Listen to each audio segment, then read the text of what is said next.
दोस्तों मेरे चैनल में आपका स्वागत है। दोस्तों आज के इस वीडियो में मैं आप लोग को बताने वाला हूं कि यहां पर अगर आप अपने क्षेत्र के एमएलए से परेशान हैं, जी हां, कई बार लोगों का यह कंप्लेन होता है कि जो आपके क्षेत्र के जो विधायक जी हैं वे यहां पर क्रिमिनल प्रवृत्ति के हैं, वे आपको धमकाते हैं और आपको समझ नहीं आ रहा है कि आप एमएलए साहब की कंप्लेन कहाँ करें, क्योंकि एक एमएलए ही विधानसभा में बैठकर कानून बनाता है और आपको समझ नहीं आता है कि आप उनके खिलाफ शिकायत कहाँ करें।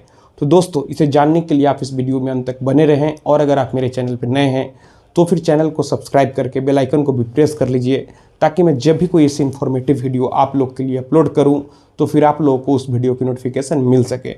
दोस्तों यहाँ पर कोई भी बड़ा नहीं है, यहाँ पर अगर बड़ा है तो हमारा संविधान बड़ा है, हमारा कानून बड़ा है, उससे बड़ा कोई भी नहीं है।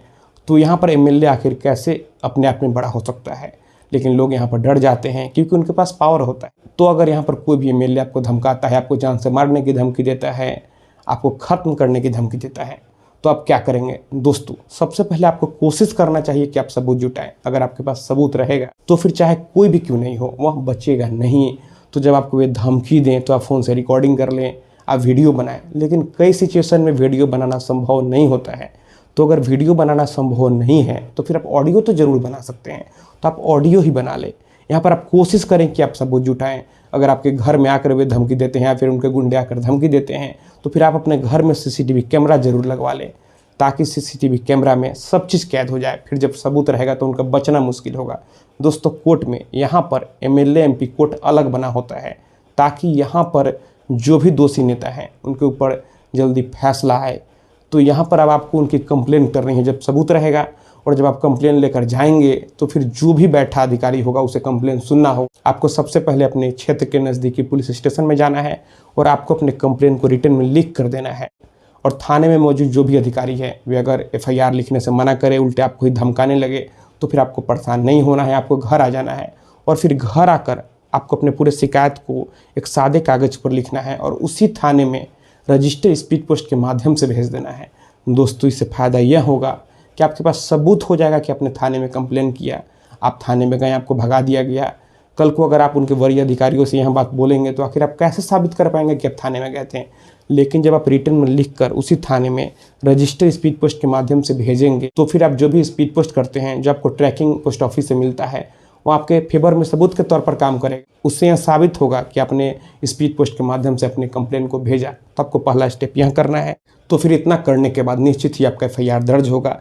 लेकिन अगर मान लेते हैं फिर भी एफआईआर दर्ज नहीं होता है, तो फिर जो जिले के एसएसपी होते हैं उनका ड्यूटी बनता है कि अगर उनके सामने कोई भी मामला जाता है तो फिर वे अपने निगरानी में एफआईआर दर्ज करवाएं और केस का इन्वेस्टिगेशन करवाएं। तो आप उनसे कंप्लेन करें, आप उनके पास भी अपने कंप्लेन को लिखकर रजिस्टर्ड स्पीड पोस्ट के माध्यम से भेज सकते हैं। और अगर एसएसपी महोदय भी कुछ नहीं करते हैं, वे भी एमएलए साहब के प्रभाव में आते हैं, तो फिर आपके पास अंतिम और सबसे पावरफुल रास्ता बचता है कि आप किसी वकील से मिलें और फिर आप वकील के माध्यम से सीधे कोर्ट में सीआरपीसी के सेक्शन 156 सबसेक्शन 3 में कोर्ट में केस दर्ज करवाएं। फिर उसके बाद जब कोर्ट में केस दर्ज होगा तो फिर निश्चित यहाँ पर उनके ऊपर मुकदमा चलेगा। यहाँ पर आपने थाने में कंप्लेन किया, आपने एसपी महोदय के पास कंप्लेन किया, यहाँ पर कोर्ट उनसे भी जवाब तलब करेगा कि जब आपके पास कंप्लेन गया तो फिर आपने क्यों नहीं कार्रवाई की। यहाँ पर उनके ऊपर आईपीसी के सेक्शन 166 और 166A में कार्रवाई हो सकता है।